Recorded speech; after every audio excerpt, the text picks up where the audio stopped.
Archbishop of Canterbury prays for Buhari over his re-election bid. Oshibajo presides over FEC meeting as ministers present scorecards. Nigeria's population hits 198 million. Of our robbery, CCTV footage emerges, shows gunmen attacking bank. And in business, Buhari extends amnesty for tax evaders to the 30th of June. And on the foreign scene, death toll in Algerian military plane crash hits 257. Good evening and welcome to News Round 4. Today on IETV, I am Olutayo Ogwade.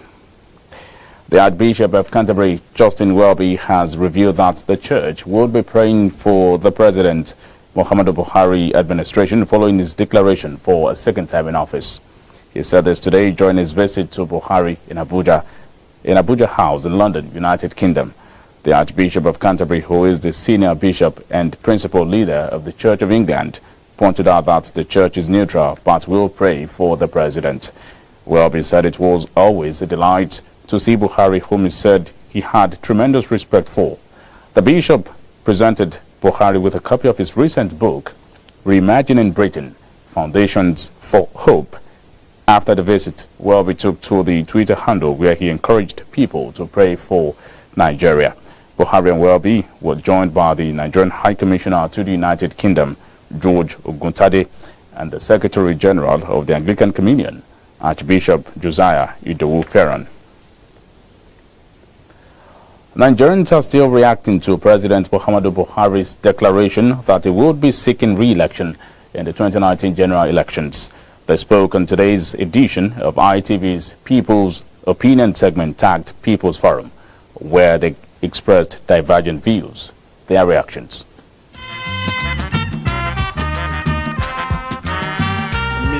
I don't think we need old folks at this present moment. We don't want any old folks any longer. We want youth. As a matter of fact, it should be passed into budget that people from over 60 shouldn't be running for any position in this country any longer. It should be passed into law. That's what I feel. Because for someone like Buhari at age 76, can he still operate these Android phones? Can he still operate smartphones, iPads and the likes?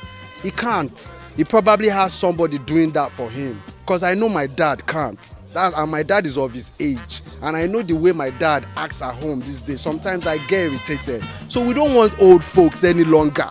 We want youths. We want people that can make this country go forward. We don't want no old folks in this damn country again. Because it's tiring.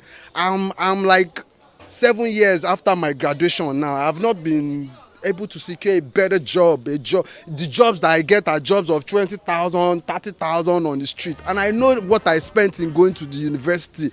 My parents paid them. Do you understand? So we don't want all these. Man, this country has to go forward. To the best of my own knowledge, I wouldn't talk about either Buhari or any or present governments.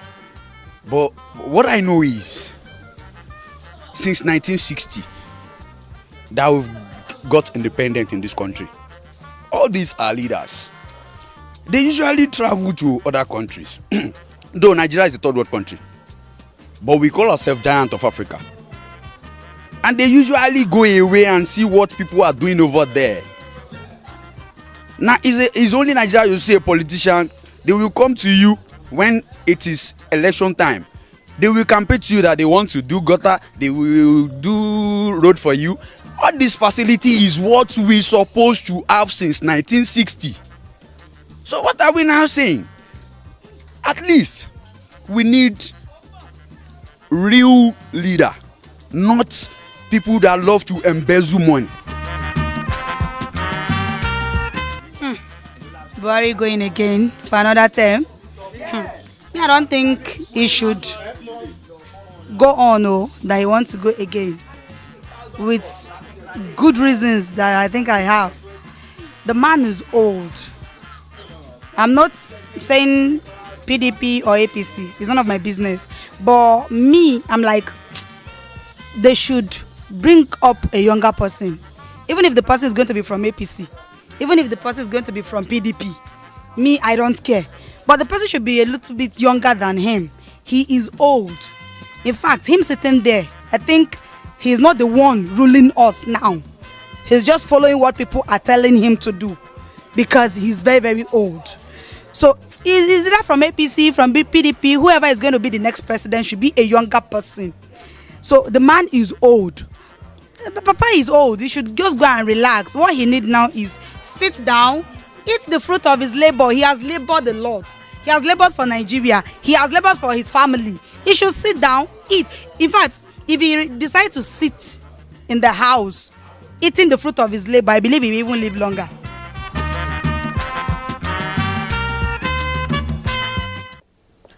Meanwhile, Nigerians have been urged to vote for personalities and not just political parties in the forthcoming 2019 general elections. Those who spoke with ITV News crew lamented that they do not even know those who are representing them and harped on the need to feel the impact of their representatives. ITV correspondent Anu Akomolafe completes the report. Leaders are elected to serve the people, protect their interests and promote their cause. Every 4 years, Nigerians go to the polls to vote for their representatives in the hope that they will get the desired change. However, experience has shown that some of these electorates do not even know their representatives at the national and houses of assemblies. I'm from Ibadan here, Akinyele local government. Don't know him. I don't know him.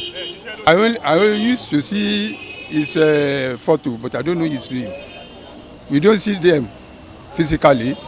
So when election is coming, they know the tactics they are using to make sure that they win the election. I don't even know them.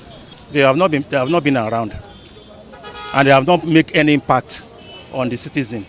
Observers have on the need to feel the impact of those representing them through life-changing bills and protecting the interests of their constituency. You need to know all these people. Their impact must be felt. Once you feel their impact, you don't need to know them, because I know some of their projects. So by this, I can say I know them. And whenever we watch their session, the way they act, even most of them don't even come to the parliament. So that is why I don't have interest in knowing them. Some, however, absolve the representatives of the blame, as they are of the opinion that the attitude of the electorate who look up to their representatives for financial reward have chased many representatives away. We are caused all of the out and then they run for us. So. You understand? If I say honorable come here today, as we did here, nobody will tell them, say, this thing is a problem of this area. Lie. They can't tell them. Only the thing is money. They urge the electorate to obtain their PVCs and ensure that they vote for personalities and not just political parties. It's time now that everybody should go and get his or her own voter's card. Your voter's card is your future. Some don't understand that. We should seek the face of God, that God should please himself to give us a leader who can be able to represent us in every area of governance in this state and this country. As 2019 approaches, it is expedient for Nigerians to know those who represent them and ask questions from their representatives. Anu Akomolafe, IATV News. Despite the agitation for the 35% affirmative action for Nigerian women in both elected and appointed positions, women's political participation in Nigeria is still dwindling. Again, Anu Akomolafe, who takes a look at the development, has more. According to year 2017 statistics, out of the 109 senators in the National Assembly, only 7 are women, while 15 of 360 members of the House of Representatives are women. In Oyo State, out of the 32 members of the House of Assembly, only 2 are women. This is regardless of the fact that a national gender policy has been formulated to promote a 35% affirmative action for women. Some observers who express concern have imagined that it depicts a glaring lopsidedness in the political space, adding that Nigeria will only attain its full potential of development if the 35% affirmative action in governance and other public offices is practicable. The issue of stigmatization on women should be erased. The husband, I'm talking about men, should be able to release their women to be voted for instead of voting for people. We have the capacity, we can also do what men are doing. Others, however, expressed divergent views on the issue. The special advisor to the Oyo State Governor on Education, Dr. Bisi Akianlabi, attributed the gap to lack of preparedness on the part of women. Opportunities come to you and you're not prepared. That's why we have all the failures that we have. So we should not just say because we want women in places. We should not say because we want women in places, we will compromise the quality of the personality that you need for the job. If you are competent as a woman and you belong to any political party, it's easier for you to rise to the top. I can tell you that because I know what is going on. I have an inside knowledge to what is going on. You will be courted if you have what it takes. She urged women to brace up and be determined to achieve their political aspirations. Women are very critical of each other. It's true. We're very critical because we understand ourselves. We know the dynamism that we need to have, and for women that have risen to the top, they know what they've gone through before they got to where they are, and they don't expect anything less. Also speaking, a politician, Mrs. Okeare Aino, advised women to work hard and fight for their space in politics. Want to be relevant in politics? Play the game. Do it the way it needs to be done. So it's not as if they're not being given. The word given, it sounds, it's a game. It's a work, and it's a gameplay. So if you want to get involved and get recognized and get rewarded, that is the end of every game. You get a reward. That means you win an election. That's just how it is. You learn the ropes.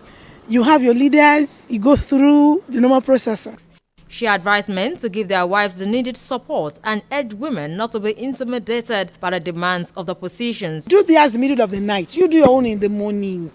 It is a psyche. It is a mindset that meetings must be done in the night. Who says I cannot go to my leader's house in the morning after a male has left him for 12 midnight? Who says I can't go there after taking care of my children to school? Then I'll go to my leader's house. That scattered the meeting that they did in the midnight. As Nigerians look forward to 2019, it is hoped that more women will brace up and work towards attaining the 35% affirmative action. In the meantime, Vice President Yemi Osinbajo today presided over the weekly Federal Executive Council meeting as the Federal Ministries of Information and Culture, as well as Women Affairs, briefed the Council on their activities since November 2015 till date. The Council meeting, which started at about 11 a.m. at the Council Chamber of the Presidential Villa, received presentations from the Ministries of Defense and Transportation. All heads of agencies under the Ministry of Information and Culture, including the Managing Director of News Agency of Nigeria, Bayo Ononuga, were at the venue of the meeting to support the minister's presentation. The Secretary to the Government of the Federation, Abbas Mustafa, the Chief of Staff, Abba Kyari, Cabinet members, and some presidential aides attended the meeting. Legal practitioners have expressed divergent views on the controversial looters list recently released by the federal government. Some of them argued that the decision is subjudicial to court processes. Others want the federal government to take the war against corruption more seriously. ITV's Olutayo Famous Co completes the report. For donkey years, the military held sway, milking Nigeria's economy dirty. When the khaki boys took off their camouflage, the coming of recycled politicians in native attire seemed like lights at the end of a tunnel to many. Nigerians thought an end to corruption had come. They were wrong. Recently, the Buhari administration decided to expose the hidden faces behind the statistics of corruption that have, by sheer magnitude of the amount involved, left many Nigerians open-mouthed. Legal practitioners in Ibadan have, however, faulted the recent disclosure of some names now known as the looters list. It's not permissible because actually they have been taken to court. The matter is already in court. So by publishing their name, that is what we call sub judice. It is contrary to the law. based on the fact that some of them are already accused of that offense and they are currently in court. However, I want to conclude that it could be legal, but notwithstanding, there is a law that says that matter that is in court, you are not supposed to be commenting on same. So, but there is no strict sense of punishment for anybody who did that, in as much as the person have not obstructed the clog of justice. Minister of Information Lai Mohammed issued the list of 28 looters in 2 installments. On the list are ex-ministers, ex-governors, senators, and former party leaders and campaign chiefs, among others. For this set of lawyers, other avenues could be explored. There are different methods open to the government that they can use. You see, not the when you are taking them to court and then you are publishing their name when the case is still in court. They are still, it's still an allegation. They have not yet been convicted. You have to wait. You are the one that took them to court. Then you have to wait and see what the court will determine. Not going behind the court to go and be publishing their name. That is contrary. Better and the best is the court of law. The only thing is that it is slow. That is the only hindrance when we are talking of justice. It is slow and there are a lot of technicalities that might be involved. If education is funded and all other sectors of the economy are properly funded, there will be nothing left to loot. It's because the money is not being diverted to where they are supposed to be used that you have money for people to loot. So nobody is interested in the list. Go ahead and prosecute the so-called alleged thieves if you have enough evidence to prosecute them. Nigerians on the street continue to go hungry while politicians feed fat. Many of them suggest that the ruling party seem like a safe haven for former PDP members accused of corruption. For the war on graft to be taken seriously, Nigerians want the APC to purge itself. We have corrupt people also in this present dispensation. What is the president doing? We need to question him. We need to ask questions. And we need to ask Lai Mohammed himself, the source of that list. We need to know how he got the list. And if he is pointing fingers, he should be mindful. Because he himself, we can also point fingers at him. The granite seller, everybody's poorer 300 times than we were in the past administration. So is it list that we eat? We're going to eat list. Okay, we don't have any other country beside this one, please. There are many people dying of hunger. Since the war on corruption commenced, no high-profile suspect has been sentenced. Many who have pilfered the nation's reserve still walk the streets free. Nigerians say they demand a more robust war on corruption, as well as making public office less attractive. Olutayo of Moscow, IATV News. Residents of Ibadan, the Oyo State capital, have called on the Ibadan Electricity Distribution Company, IBEDC, to come up with a metering strategy that will earn the company the trust of the people. This is coming on the backdrop of what they describe as the arbitrary bill being given to them. Anoluapo Morinde completes the report. Arbitrary billing by electricity distribution companies across the country is not a new phenomenon. Nigerians have complained severally about this billing system. They often refer to electricity bill given to them as crazy bill. How can a salary earner that is earning 20,000 consume electricity of 50,000 in a month? That's why we call the bill crazy bill. My office here at Dugbe, they brought a bill for me last month, 10,000 naira. I have 4 bulbs, 4 sockets, 1 laptop alone, and I'm paying 10,000 naira 1 month. How do I cope? We have been charged for what we have not been provided for. For instance, now in my environment now, for about 3 days or 5 days ago now, we've not had lights for about 5 days now. And now they brought it less than 8 hours a day. About the following morning, they came around, they were discounting people's light and stuff like that. The administration of former President Olusegun Obasanjo had introduced the usage of prepaid meters to checkmate the alleged unjustifiable electricity bills being given customers and to bridge the trust gap between electricity companies and their customers. This has only solved the problem partly, as many who pay for these meters do not have them delivered on time, while some do not have them at all eventually, even after making payments. I've been to NEPA more than 4 or 12 times in case of I want to have a prepaid meter. Since now, I've not seen anything.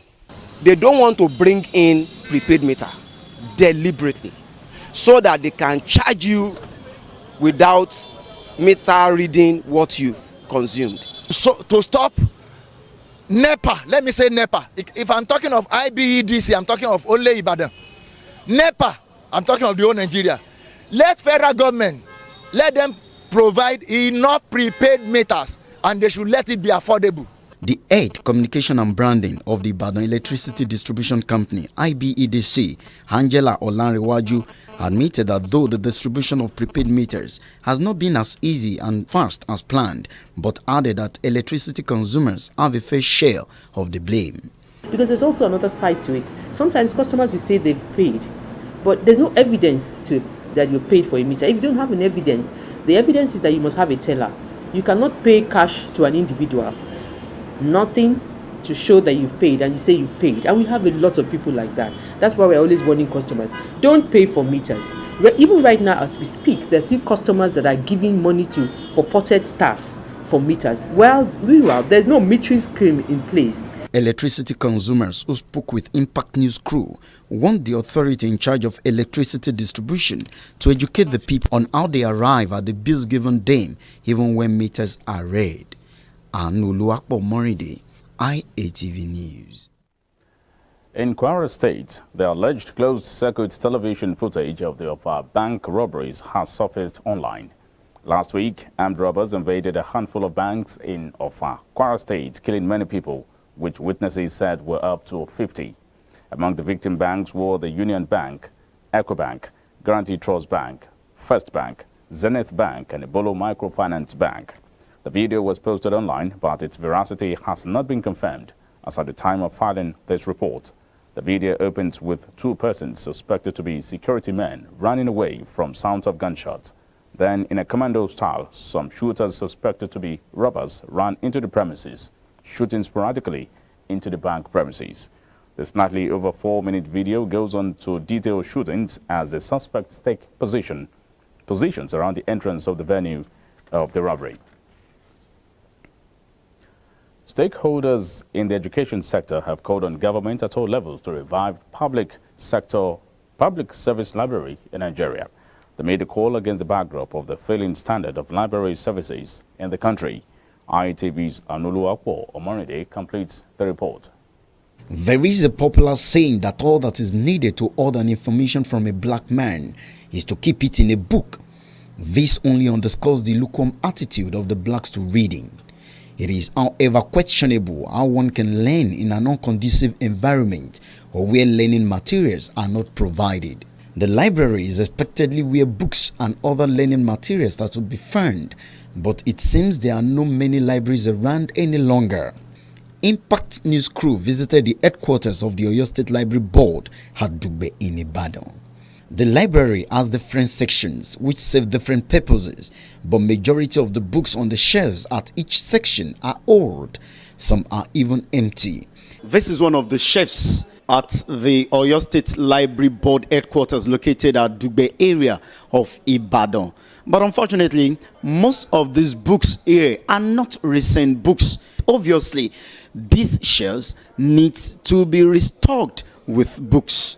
The Director of Public Library Service in Oyo State, Moses Adigun, enumerated the challenges confronting readership and library service in the state. The library is not really a concept that has been accepted by the Nigerians how it should be. The clients are coming to read.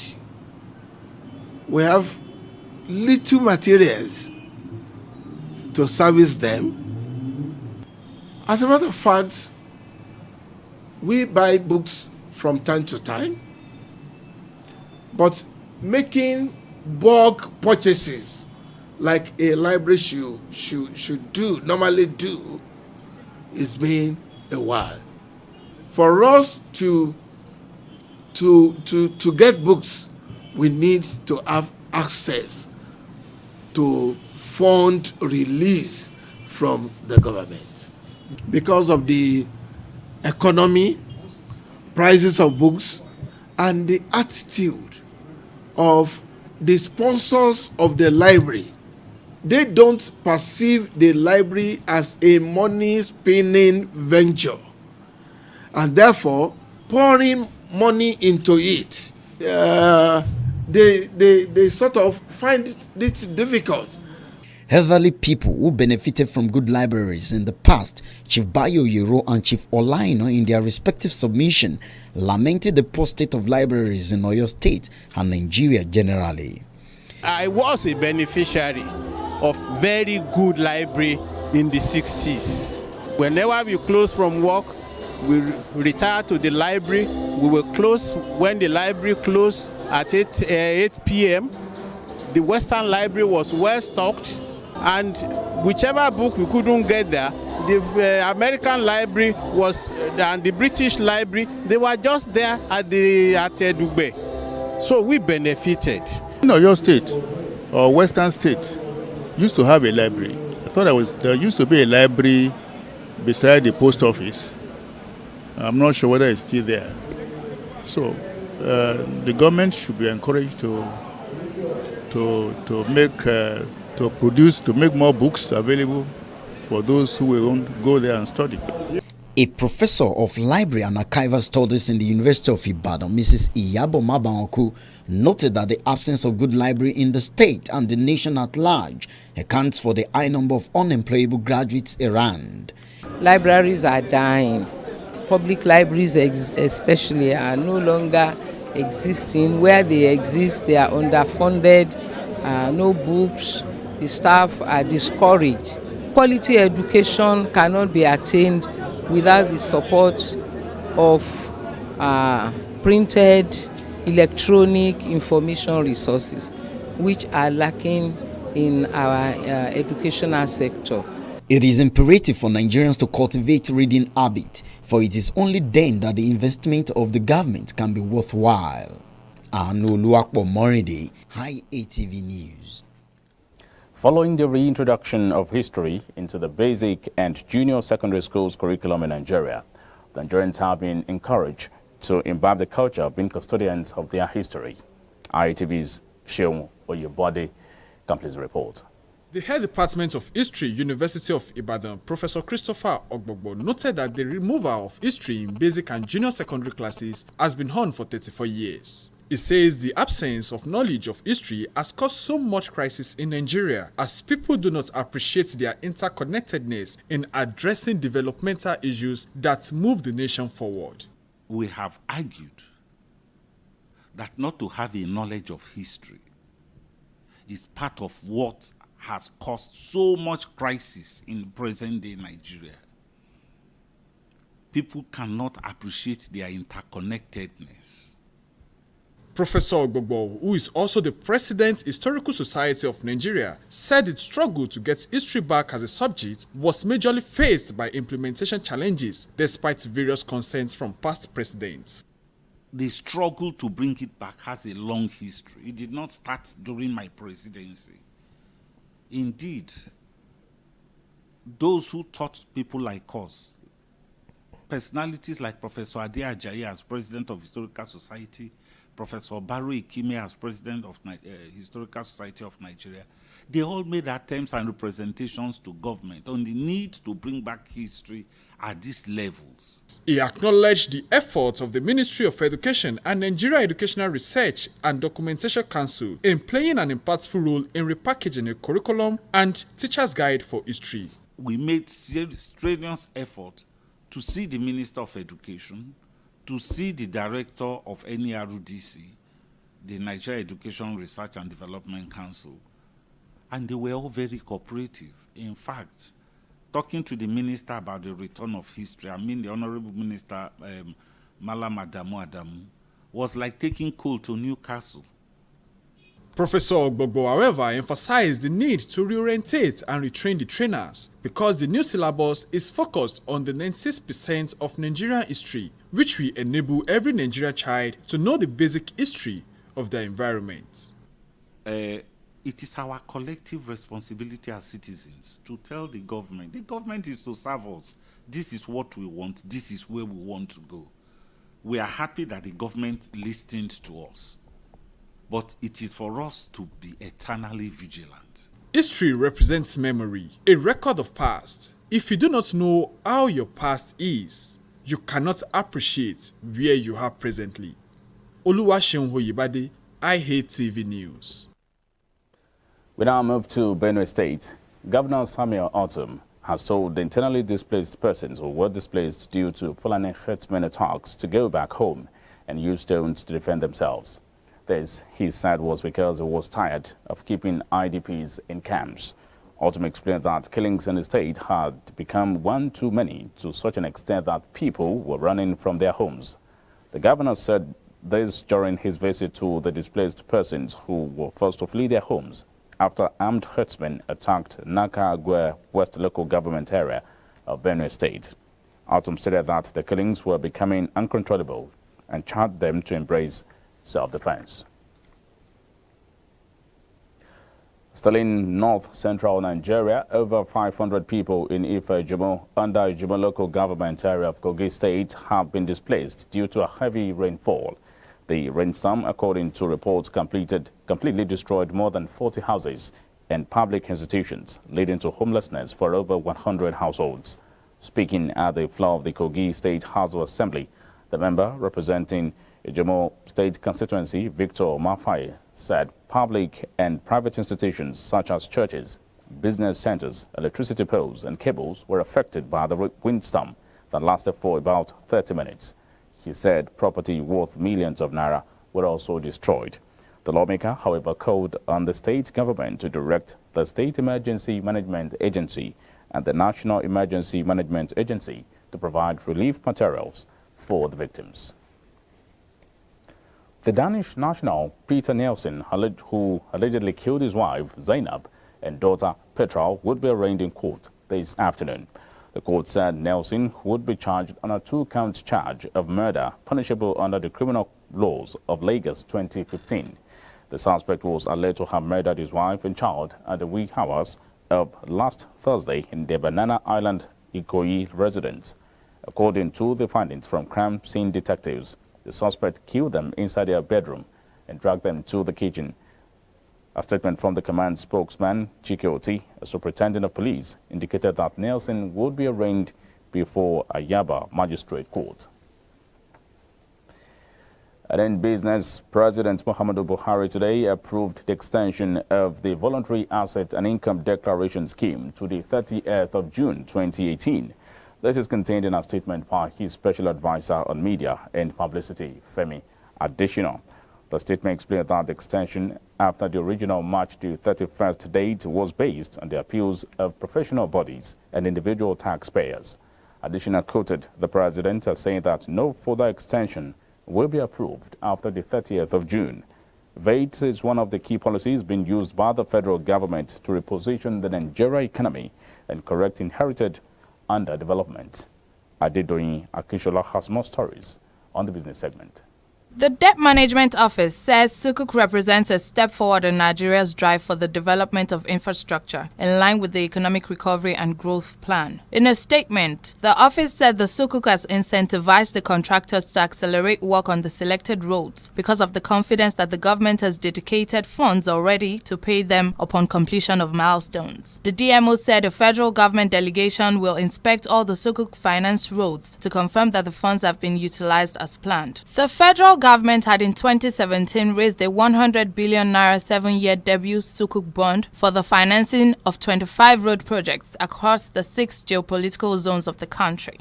A professor of economics, John Adeoti, has frowned at the undue advantage the federal government has in the management of the excess crude account. Its position follows the contention about who should have access to the account and what the fund therein should be used for. The excess crude account is a special account used to save oil revenue above a base amount derived from a defined benchmark price. This account was established in 2004, and its objective is primarily to protect planned budgets against shortfalls due to volatile crude prices. It is disturbing that over the years, the government has been unable to make judicious use of these funds, as successive administrations have always abused it because of lack of legal backing. Speaking with IATV, Professor John Adeoti of the Nigerian Institute of Social and Economic Research, Ibadan, maintained that the fund from the account is meant to serve as a buffer for the future. He, however, said the management of the account currently favors the federal government to the detriment of federating states. The account is meant to save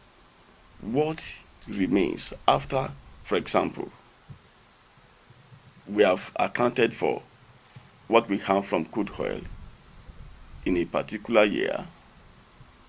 Federal government has taken its own share according to the sharing ratio. We know federal government take more than 50% of the total income. Okay. A particular amount is saved so that everybody will not just share everything. So a small proportion of the total income from oil is kept in a savings account, and that savings account is called excess crude. The money belongs to everybody. It belongs to the three tier of government. It belongs to the local government, it belongs to the state government, it belongs to the federal government. And for the simple reason, any income generated from oil or any other natural endowment in this country, the way we operate Nigeria now, federal government takes everything. AOT called on the government to desist from using the funds for frivolous things, stressing that the funds should be kept as a national sovereign investment. I will say federal government should keep it, okay, as a national sovereign investment. The way they do it now. Actually, you see, the issue is not with how federal government uses the ECA. Federal government is doing the right thing with ECA. Okay? And for me, I will not encourage that federal government should accede to the clamor for closing down the ECA, allowing states and state and local governments to just share it. Okay? I will not subscribe to that. Because this thing we call ECA, it's not the money we work for. That money is not a money that belongs to only those of us who are living now. Crude oil is a non-renewable resource. It will finish someday. It should be saved as a national sovereign wealth, invested in various places where it can generate additional income.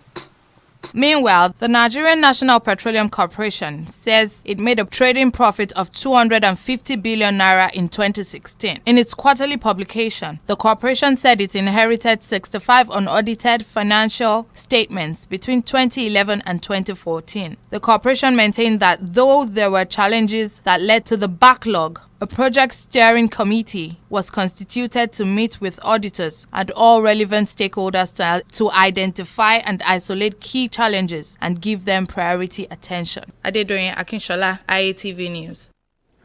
All right, joining us on the news tonight to look at the voluntary asset and income declaration scheme of the federal government is a business analyst, Mr. Rotimi Agboluwaje. Good evening to you, Rotimi Agboluwaje. Good evening, Tayo. Good evening, listeners at home. Good to have you join us on the news. So let's start off this way. Do we have an effective tax administration in Nigeria? Yes, let's start with the laws. No, talking about the law that govern taxation in this country, we have enough. But the implementation of those laws are the issues. We have enough law in this country, but the enforcement of those laws, that's we have an issue. We don't have we do have the temerity. I mean, the policymaker, the people at the end of our affair, they don't implement the tax that we have in this country. Now, in other way, you may say we don't have effective tax administration in this country, because if we have effective tax administration, there is no point for introduction of this VIA, I mean, voluntary asset and income declaration scheme. Right. In other words, it means we don't have enough effective tax administration in this country. All right, then let's quickly do an assessment of the VAT, which is the Voluntary Asset and Income Declaration Scheme. Yeah, the scheme is a good scheme. It's a good policy. It's a good policy because the scheme came on board it started July the 1st last year. I mean, it was launched by the acting president, then which the current Vice President Yemi Osinbajo. It was launched June 29 last year, and it took effect July 1st last year. It is a kind of amnesty given to taxpayers, those who are defaulting, to use those period, 9 months grace to regulate their tax liability. But if looking at that policy, I think it's okay. It's a good one. But the way I have challenge is the government have the temerity, have the political way to enforce that, to ensure that the policies are actually enforced. All right, and that takes me to the next question for you. Do you think the scheme can achieve its set objectives? Like I said, it can achieve its set objective if the government is ready to ensure that it matches its way with action. No government initially when the policy and the scheme, the amnesty ended last month. That was March the 1st. Then many experts thought the government would take action and ensure that the enforcement take place. But unfortunately, government said some people have been appealing to them that the grace should be extended. And now, yesterday, the press statement came out from the president that the amnesty will be extended. I think we hope that the government will keep to is what that the deadline the government has set, which is July the 30th of this year, that the government should keep to it. Then after that, the enforcement should take effect. All right, so we've had several tax policies in the past that failed. In specific terms from you, what should the federal government do to ensure that this one actually works?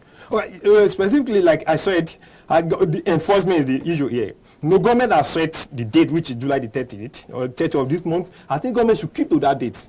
Because by the time you are postponing the date of enforcement, that means you won't get any results. No, some people have said, some analysts have said that in this country we have a lot of law, but the laws are very soft. Then the same thing is happening. If the former tax law why they fail because we couldn't implement them. But if we fail to implement it, that means it's going to fail. But we have advised the federal government that they should keep to that date so that we can be able to get much money from that scheme. Because by the time you look at the rate we are the money we are getting from income from tax in this country is very low. But if you compare our GDP to tax ratio in this country is 6%. I think somebody said we are the lowest in the world. But whether we are the lowest or not, we are one of the lowest in Africa. For instance, we have Kenya. I think Kenya does 15%, South Africa 25%. We have some countries that are not as big.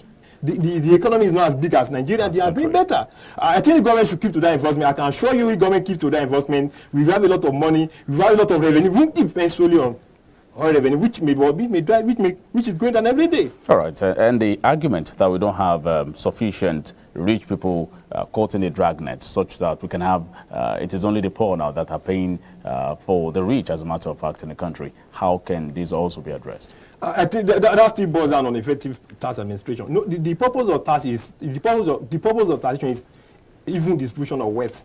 Taking from getting more from the rich and use it to serve the poor. That's the purpose of tax administration, if it's very effective. And what the government basically need to do is just to ensure that the rich are actually taxed. They are paying the more. And also, there is this thing I want to emphasize. No, we observe that a lot of investors, businessmen have complained that they are this issue of double taxation. I think the government needs to look at that double taxation. For instance, you are an entrepreneur, you pay tax to the local government, you pay to the state government, you pay to the federal government. Eventually, where is your margin?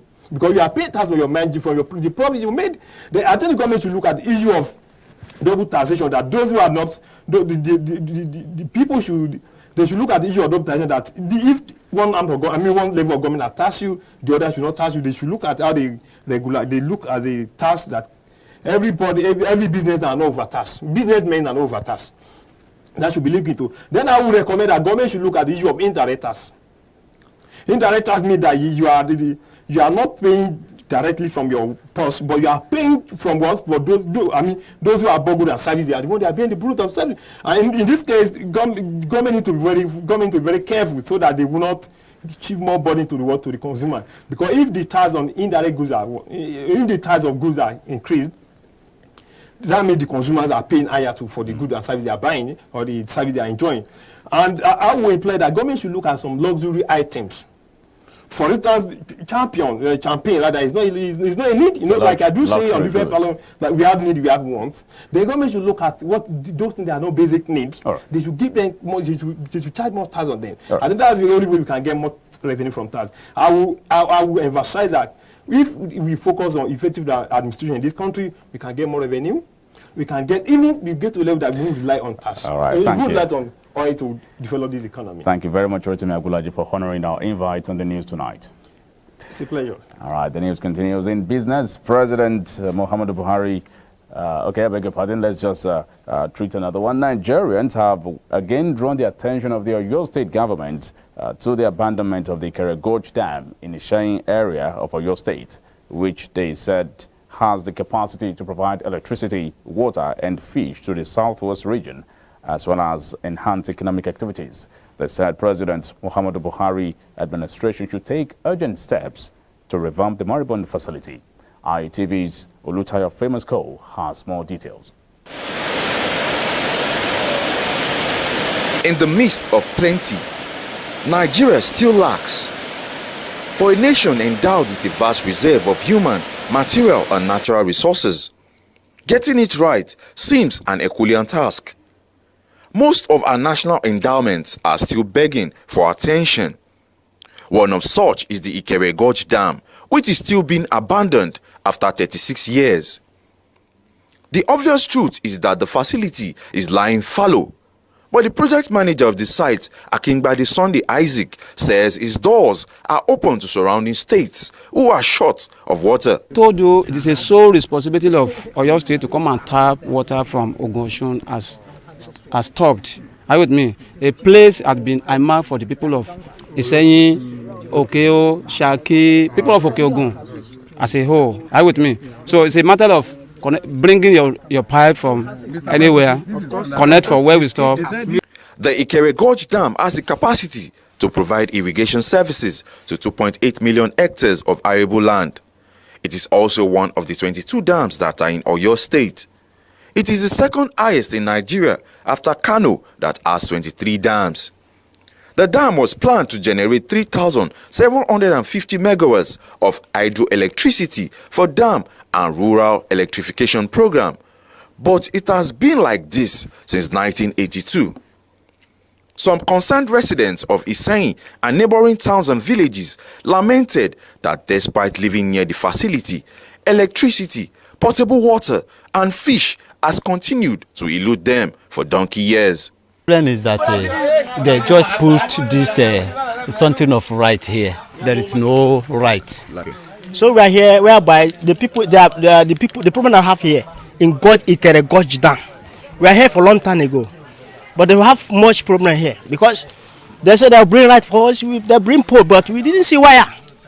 We are suffering here. The water, the many things that are coming here that it didn't reach us, but we don't know why. The government nowadays, I don't know what is happening with them, but we are complaining. They don't want to listen to our complaint. So please, I'm begging government to help us because we are also going to school, but no work, no job. So we are here suffering. We're supposed to be among of the people that are collecting salary. With the power and water deficit, which has hit the country hard, it is expected that after persistent calls on the government, perhaps this time around, they might accede to the voice of Nigerians to get the Ikere Dam working for good. Olutayo Famous Co, IATV News. The National Population Commission, NPC, says the population of Nigeria is now an estimated 198 million. The NPC chairman, Eze Juro Ioma, disclosed this in New York while delivering Nigeria's statement on sustainable cities, human mobility, and international migration at the 51st session of Commission on Population and Development. Juro Ioma said the urban population was growing at an average annual rate of about 6.5%. Added that the teenagers, women of childbearing age, and the working age population were more engaged in urbanization. The NPC boss said an estimated 1.76 million internally displaced persons are from states in the 6th Northeast region. Nigeria currently ranks as the 7th most populous nation in the world. We now join Opemi Posi Ogunwale for trending stories from the entertainment world. It has been observed that the antiquated music is gradually going into extinction, giving rise to the increase in the new school music and hip-hop.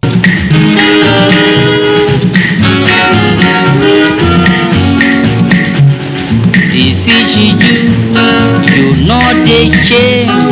Plenty husband is too much. Plenty drivers without labor. If you must go, nobody cares. Recently, the NBC banned over 5 songs from various artists from being played on the airways. The commission noted that the songs were laced with indecency, vulgar languages, and profane expressions.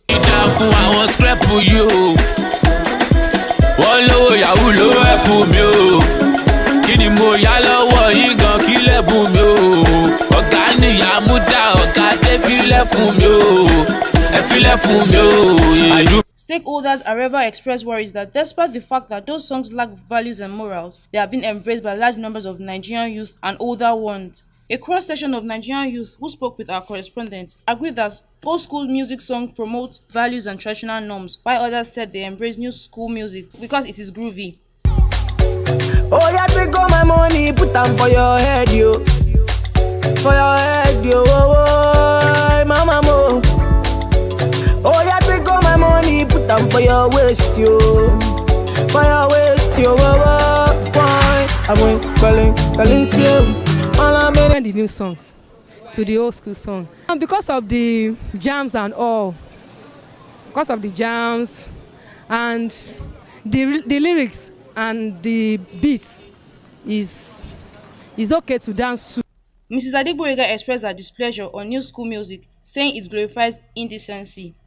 Hold you tight, I no go lie to you. Yeah. Oh yeah, take all my money, put them for your head, yo. For your head, yo. Oh, mama mo. Oh yeah, take all my money, put them for your waist, yo. For your waist, yo. Why? I went calling you. These songs that is singing, and you don't learn anything good from it. It's saddening to see that is what our children dance to. I don't see any meaning in the new school songs. It's full of slangs. It's not culturally imbibed like that. However, other stakeholders advise that young artists should emulate the ideologies of the old music, which promotes values and traditional norms and culture, which will eventually shape the behavior of people residing in the society. To new musicians, I want you to sit down, bring something that will, even after you are gone, they will still remember you for it. Don't just sing and make the few money you want to make. It's not the end of it. Give us a legacy we'll remember for the rest of our lives. But when you make the money, what of the morals? Are you giving us the morals? So, if you're not giving us the morals, I don't think there's anything to gain from it.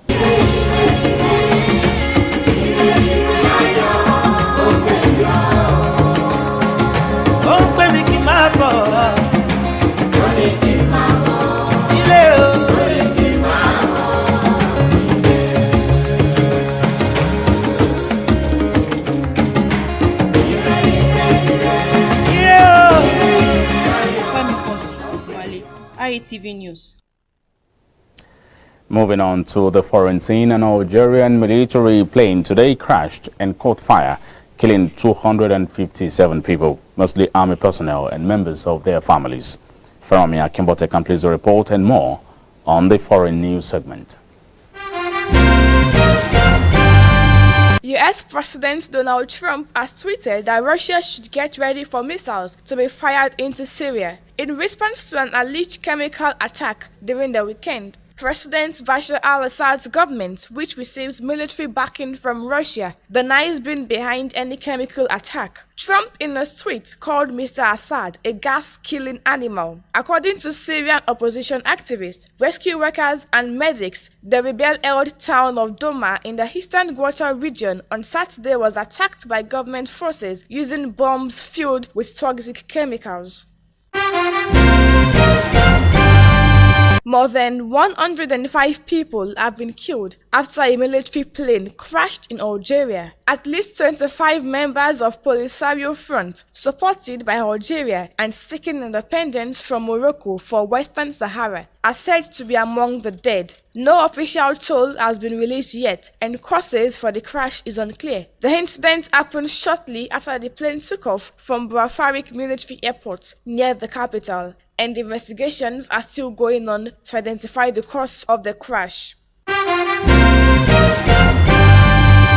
US President Donald Trump has lifted the controversial travel ban his administration imposed on Chad about 6 months ago. Chad's inclusion on a revamped list in September caused surprise, as it is a key Western ally and a major contributor of troops in the fight against militant Islamists in the region. Chad had criticized the ban, saying it was being unfairly targeted. Chad's Foreign Minister Sherif Mahamat welcomed the lifting of the ban, saying there are hopes to further strengthen the strategic partnership and cooperation between the two countries. Citizens from 7 other countries, which include Somalia, Libya, Iran, Syria, Yemen, North Korea, and Venezuela, are still banned from entering the US. Oluwafẹ́rànmi Akínbọ̀tẹ̀, IATV News.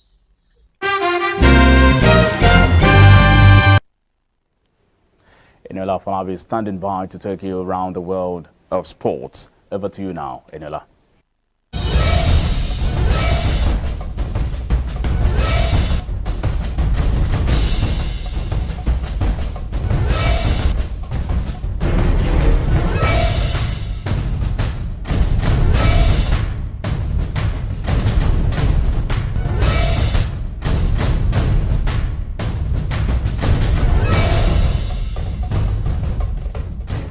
Thank you very much for joining us on the Sports Corner.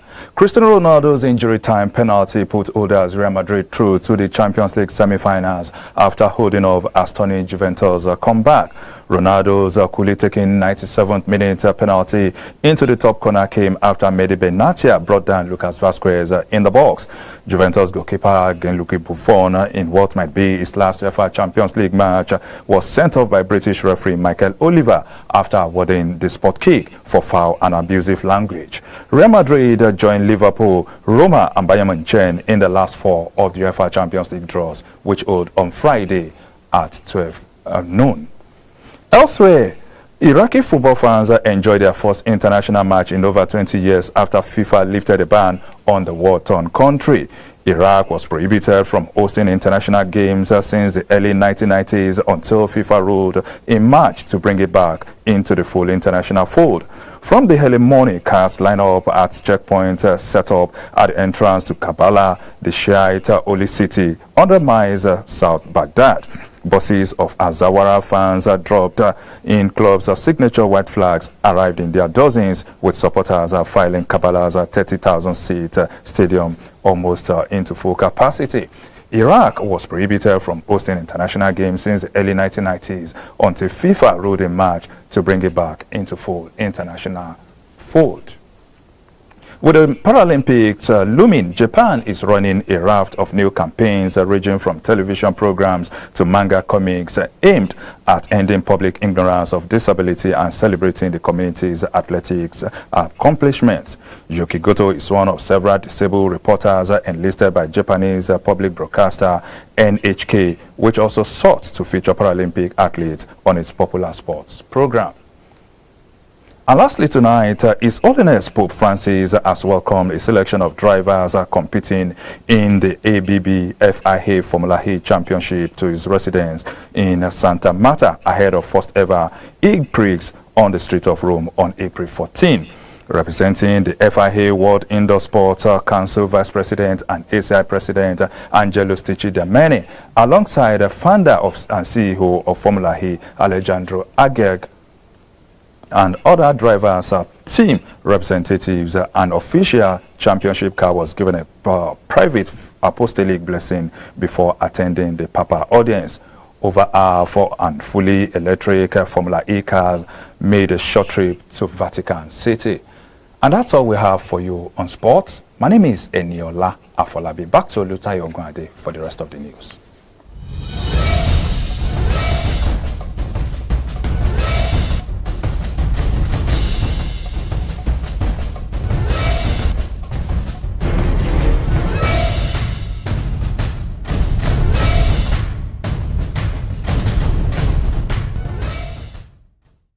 Thank you, Eniola. And now to end the news, here again are the main points. Archbishop of Canterbury prays for Buhari over his re-election bid. Oshibajo presides over FEC meeting as ministers present scorecards. National Population Commission says Nigeria's population is now 198 million, making it the 7th most populous nation in the world. We equally brought to you a report that of our robberies CCTV footage has emerged, showing how gunmen attacked the bank.